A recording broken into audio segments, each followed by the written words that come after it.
मी खऱ्या शिवसेनेचा गुंडा आहे असं संजय राऊत म्हणतायत। खऱ्या शिवसेनेचे गुंडे असाल तर समोर येऊन बोला असंही राऊत म्हणतायत। संजय राऊत यांनी उपमुख्यमंत्री शिंदेंना आव्हान दिलंय।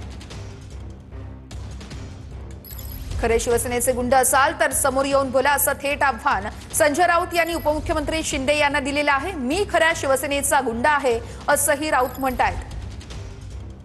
दिघेंवरील टीकेनंतर संजय राऊत हे चांगलेच आक्रमक झाल्याचं आपण बघू शकतोय। संजय राऊत यांनी थेट उपमुख्यमंत्री एकनाथ शिंदे यांना आव्हान दिलंय। पुरावे देऊनही आयोग ऐकायला तयार नाहीये असंही राऊतांनी यावेळेस म्हटलंय। रस्त्यावर उतरून दणका द्यावाच लागेल असंही राऊतांनी बोलून दाखवलंय। यावरूनच आता शिंदेंवरती देखील राऊतांनी निशाणा साधलाय। संजय राऊत यांनी उपमुख्यमंत्री शिंदेंना थेट आव्हान दिलेलं आहे। मी खऱ्या शिवसेनेचा गुंड आहे आणि तुम्ही जर का खऱ्या शिवसेनेचे गुंड असाल तर समोर येऊन बोला असं संजय राऊत यांनी म्हणत एकनाथ शिंदे यांना थेट आव्हान दिलेलं आहे।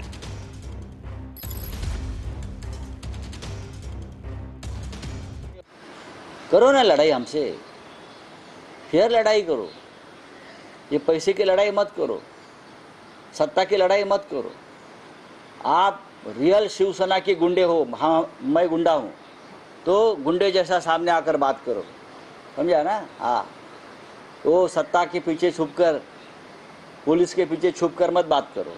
आनंद दिघेचा अपमान गद्दारांनी केला, ठाणेकर खरोखर सोडणार नाही। आनंद दिघे या एका निष्ठावान शिवसैनिक किंवा शिवसेना नेत्याचा जो का विचार होता निष्ठेबाबत, त्याला तडा कोणी दिला? एकनाथ शिंदे आणि त्यांच्या लोकांनी दिला ना। आनंद दिघ्यांच्या ठाण्यातल्या तुळशी वृंदावनामध्ये एकनाथ शिंदे आणि त्याचे 40 चोर आहेत, हे म्हणजे भांगीची रोपटी आहेत। त्याच्यामुळे अपमान कोणी केला? तर अपमान या लोकांनी केला। तुम्ही काय सांगता आम्हाला सोडणार नाही?